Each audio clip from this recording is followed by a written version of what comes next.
இன்னைக்கு நம்ம பார்க்க போகிற topic not to harass petition. அதாவது ஹைகோர்ட்டில் ஒரு petition not to harass under the guise of என்கொயரின்னு சொல்லிட்டு போலீஸ் மேலே ஃபைல் பண்ணக்கூடிய ஒரு பெட்டிஷனை பற்றி இன்றைக்கி நம்ம வீடியோவில் பார்க்க போகிறோம். இது யூஸ்வலாக போலீஸ் ஒரு என்கொயரி நடத்தும் போது அந்த என்கொயரிக்குன்னு சில ப்ரொசீஜர்ஸ் லே டவுன் பண்ணியிருக்கு. பழைய கிரிமினல் ப்ரொசீஜர் கோடில் சாப்டர் 12 இருக்குது. புதுசாக இருக்கிற பாரதிய நகரக் சுரக்ஷா சமிதாலையும் அதுக்கான ப்ரொசீஜர்ஸ் சரியான முறையில் லே டவுன் பண்ணியிருக்கு. இந்த ப்ரொசீஜருக்கு கன்ஃபார்ம் பண்ணாமல் நேரடியாக வேறு தொல்லை கொடுக்கும் விதமாக அவங்க என்கொயரி இருக்குது அப்படின்னு சொல்லி அவங்கள அனாவசியமாக டிஸ்டர்பன்ஸ் கொடுக்குறாங்கன்னா, அவங்களோட பீஸ் அண்ட் ட்ராங்குவிலிட்டிக்கு ஒரு டிஸ்டர்பன்ஸ் கொடுக்குறாங்கன்னா ஆட்டோமேட்டிக்காக இந்த நாட் டு ஹராஸ் பெட்டிஷனுன்றதை ஃபைல் பண்ண முடியும். இது நேரடியாக ஹைகோர்ட்டில் ஃபைல் பண்ணக்கூடிய ஒரு பெட்டிஷன்.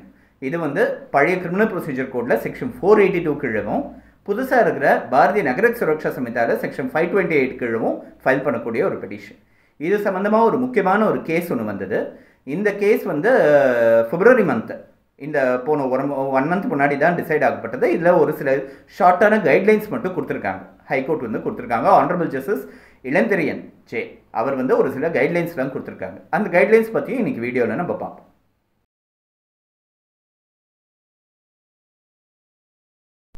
ஃபஸ்ட்டு, ஹராஸ்மெண்ட் அப்படின்னா என்ன அப்படின்னு பார்த்தோன்னா, டிக்ஷனரி மீனிங் ஹராஸ்மெண்ட்டுக்குன்றது தொல்லை கொடுக்கறது அப்படின்னு வரும். ஒரு என்கொயரின்றதுக்கு ஒரு சில ப்ரொசீஜர்ஸ் இருக்குது, ஸ்டாண்டர்ட் ப்ரொசீஜர்ஸ் இருக்குது. இப்படி தான் என்கொயரி கூப்பிடணும் அப்படின்றதுக்கு இருக்குது. அதே மாதிரி லேடிஸை என்கொயரி பண்ணுறதுக்குன்னு அது தனிப்பட்ட முறையில் இன்னொரு சில ப்ரொசீஜர்ஸ் இருக்குது.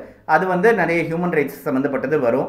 6 மணிக்கு மேலே இவங்களை கூப்பிடக்கூடாது, சில்ட்ரனை கூப்பிடக்கூடாது அப்படின்னு சொல்லிட்டு நிறைய விஷயங்கள் இருக்குது, நிறைய ரெஸ்ட்ரிக்ஷன்ஸ் இருக்குது. இந்த என்கொயரிக்கு உட்பட்ட ஒரு என்கொயரி இன்வெஸ்டிகேஷன் பண்ணுறதுக்கான அந்த கோட்பாடுகளுக்கு உட்பட்டு தான் அவங்க இன்வெஸ்டிகேஷன் நடத்தணுன்றதே இருக்குது போலீஸ் டிபார்ட்மெண்ட். அதுக்கு அப்பாற்பட்டு அவங்க நடத்தினாங்கன்னா அது ஒரு ஹியூமன் ரைட்ஸ் வயலேஷனாக கூட ட்ரீட் பண்ண முடியும். இப்போது என்கொயரின்ற பேரில் ஒருத்தரை ஹராஸ் பண்ணுறாங்க, தொல்லை கொடுக்குறாங்க அப்படின்னா இந்த நாட் டு ஹராஸ் பெட்டிஷன்ன்றது நேரடியாக ஹைகோர்ட்டில் ஃபைல் பண்ணுறதுன்றது உண்டு. இதை நேரடியாக மேஜிஸ்ட்ரேட் கிட்ட அப்ரோச் பண்ணுறது. மேஜிஸ்ட்ரேட் தான் சூப்பர்வைசிங் அத்தாரிட்டி எல்லா என்கொயரிக்கும், போலீஸ் நடத்துகிற இன்வெஸ்டிகேஷனுக்கும்.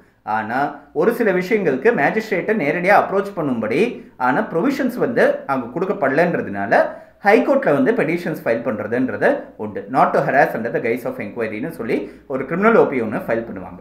அந்த கிரிமினல் ஓபிக்கு போலீஸ்க்கு நோட்டீஸ் கொடுத்துட்டு அதுக்கப்புறம் என்கொயரி அந்த ப்ரொசீஜரை பார்த்து அதை பேஸ் பண்ணி ஹைகோர்ட் ஆர்டர்ஸ் பாஸ் பண்ணும். இந்த மாதிரி ஒரு கேஸு ஏ Ramesh Babu versus commissioner of police and another அப்படின்னு சொல்லி ஒரு கேஸ். இந்த கேஸ் பிப்ரவரி 3 அன்னைக்கு டிசைட் ஆகப்பட்டது. ஜட்ஜ்மெண்ட் வந்தது. இந்த பிப்ரவரி 3 ஜட்ஜ்மெண்ட் இந்த கேஸில் ஆனரபிள் ஜஸ்டிஸ் ஜி கே இளந்திரியன் ஒரு சில அப்சர்வேஷன் கொடுத்துருக்காரு, ஒரு சில கைட்லைன்ஸ் ஃப்ரேம் பண்ணியிருக்காரு. இந்த கைட்லைன்ஸு கீழே அதுக்கு கட்டுப்பட்டு தான் என்கொயரி நடத்தணும் அப்படின்னு சொல்லியிருக்காரு. இதில் ஃபஸ்ட்டு அப்சர்வேஷன் என்ன பண்ணுறாருன்னா, it is the unfettered power of an investigating officer to enquire into a cognizable or non cognizable offence. அதாவது ஒரு காக்னிசபிள் இல்லை நான் காக்னிசபிள் அஃபென்ஸ் ஒன்று நடந்ததுன்னா அது மேலே என்கொயரி நடத்துறதுக்கான எல்லா அதிகாரமும் அந்த இன்வெஸ்டிகேட்டிங் ஆஃபீஸருக்கு இருக்குது. இதில் சந்தேகமே கிடையாது. ஆனால் அந்த இன்வெஸ்டிகேட்டிங் ஆஃபீஸருக்கு அதிகாரம் கொடுக்கப்பட்டது கிரிமினல் ப்ரொசீஜர் கோட்னு இருக்கக்கூடிய சட்டத்தில் இப்போ இருக்கிற பாரதிய நகரக் சுரக்ஷா சமிதான்னு வச்சுக்கலாம். ஸோ இந்த சட்டத்தில் தான் அவங்களுக்கு அதிகாரம் கொடுத்துருக்குன்னுச்சே, அந்த சட்டத்துக்கு இருக்கிற கோட்பாடை அவங்க ஃபாலோ பண்ணணும் அப்படின்னு சொல்லி அப்சர்வ் பண்ணியிருக்காங்க. இதை ஃபாலோ பண்ணாத பட்சத்தில் இல்லை ஃபாலோ பண்ண மறுக்கிறாங்கன்னு சொல்லி ஹைகோர்ட்டோட கதவு தட்டுறதுன்றது ஒரு வழக்கமாக இருக்குது. ஸோ இப்போ இந்த என்கொயரியை எப்படி நடத்தணும்னு ஒரு சில கைட்லைன்ஸை இந்த பர்டிகுலர் கேஸில் சொல்லியிருக்காங்க. ரொம்ப ஷார்ட் தான், 4 விஷயம் தான் சொல்லியிருக்காரு. அதை என்னென்னு 1 by 1 பார்ப்போம்.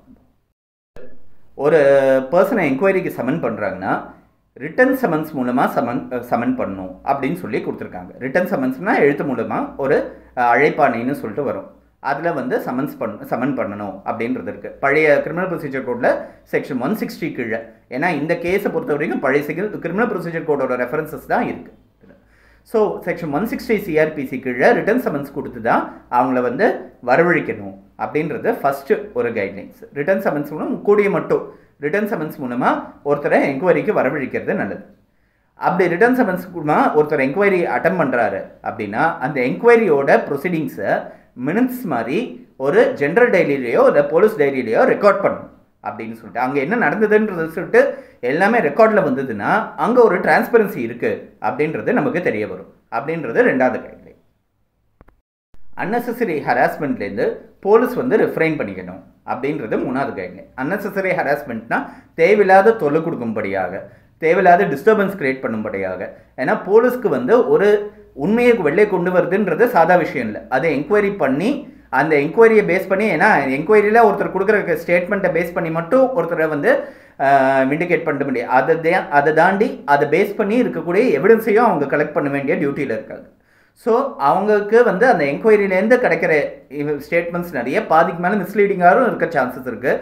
இதுக்கு நிறைய சைக்காலஜிக்கல் டெக்னிக்ஸ்லாம் வந்து போலீஸ் வந்து எம்ப்ளாய் பண்ணுறதுன்றது உண்டு. அது தவறு கிடையாது. ஆனால் ஒரு டிஸ்டர்பன்ஸ் இல்லை ஒரு ஹராஸ்மெண்ட்டுன்ற ஒன்று பண்ணுறது வந்து சரி கிடையாது. போலீஸ் வந்து கூடிய மட்டும் ஹராஸ்மெண்ட்லேருந்து ரிஃப்ரைன் பண்ணிக்கணும் அப்படின்னு சொல்லி ஹைகோர்ட் சொல்லியிருக்காங்க.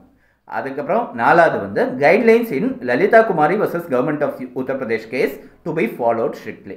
அதாவது Lalitha Kumari versus government of உத்தரப்பிரதேஷ்னு சொல்லிட்டு ஒரு கேஸ் ஒன்று இருக்குது. இதில் வந்து ஒரு சில கைட்லைன்ஸ் கொடுத்துருக்கு. இந்த கைட்லைன்ஸ் எதை பற்றினா எஃப்ஐஆரை எப்படி ரெஜிஸ்டர் பண்ணணும், எஃப்ஐஆருக்கு முன்னாடி நடத்தக்கூடிய ப்ரிலிமினரி என்கொயரியை எப்படி நடத்தணும், அந்த ப்ரிலிமினரி என்கொயரியை பேஸ் பண்ணி எஃப்ஐஆரை ரெஜிஸ்டர் பண்ணுறது சம்மந்தமாக ஒரு சில கைட்லைன்ஸ் கொடுத்துருக்கு. ஸோ ஒருத்தர் என்கொயரிக்கு கூப்பிட்டு அவரோட ப்ரிலிமினரி என்கொயரி கண்டக்ட் பண்ண அப்புறம் பேஸ் பண்ணி ஒன்று எஃப்ஐஆர் ரெஜிஸ்டர் பண்ணணும், இல்லை கேஸை க்ளோஸ் பண்ணிட்டு போகணும். அனாவசியமான அந்த கேஸ் நிலுவையில் வச்சுக்கிட்டு அதை ஒரு சாக்கா வச்சு அவருக்கு என்கொயரிக்கு கூப்பிடுறதுன்ற ஒரு ஹராஸ்மெண்ட் இருக்கக்கூடாது அப்படின்னு சொல்லி இந்த கைட்லைன்ஸை பேஸ் பண்ணி ஹைகோர்ட் வந்து கொடுக்கப்பட்ட ஒரு ஆர்டர். ஸோ இந்த 4 கைட்லைன்ஸை பேஸ் பண்ணி போலீஸ் வந்து ஒரு என்கொயரி நடத்தணுன்றது ஆனரபிள் மெட்ராஸ் ஹைகோர்ட் வந்து சொல்லியிருக்காங்க. பேசிக்காக ஒரு போலீஸ் என்கொயரி நடக்கும்போதோ இல்லை வேறு எதனா ஒரு கேஸ் சம்மந்தமாக ஒரு என்கொயரி நடக்கும் போதோ இந்த பிரின்சிபல்ஸ் ஆஃப் நேச்சுரல் ஜஸ்டிஸும் இந்த ஒரு சில கைட்லைன்ஸு இந்த கிரிமினல் ப்ரொசீஜர் கோட்லாம் தெரிஞ்சு வச்சுக்கிட்டு அந்த என்கொயரியை ஃபேஸ் பண்ணும்போது நமக்கு எந்த விதமான நம்மளோட ஹியூமன் ரைட்ஸ் மேலே எந்த விதமான டிரான்ஸ்கிரஷனும் நடக்கிறதுக்கான வாய்ப்புகள் கம்மியாக இருக்கும். ஸோ இதுதான் இதை தெரிஞ்சுக்கிறதுக்கான சீக்ரெட். நிறைய பேருக்கு வந்து ஸ்பெஷல் ஸ்டேட்டஸ் ஒன்று கிடைக்கிறது. ஒரு போலீஸ் ஸ்டேஷனுக்கு போகிறதுனா லீகல் ப்ரொஃபஷனல்னால் அவங்களுக்கு ஸ்பெஷல் ஸ்டேட்டஸ் கிடைக்கிறது, அட்வொகேட்ஸ்னால் அவங்களுக்கு ஸ்பெஷல் ஸ்டேட்டஸ் கிடைக்குது. ஏன் கிடைக்கிறதுனா அவங்களுக்கு இதெல்லாம் தெரியும், பேசிக்காகவே தெரியணுன்றதுக்காக.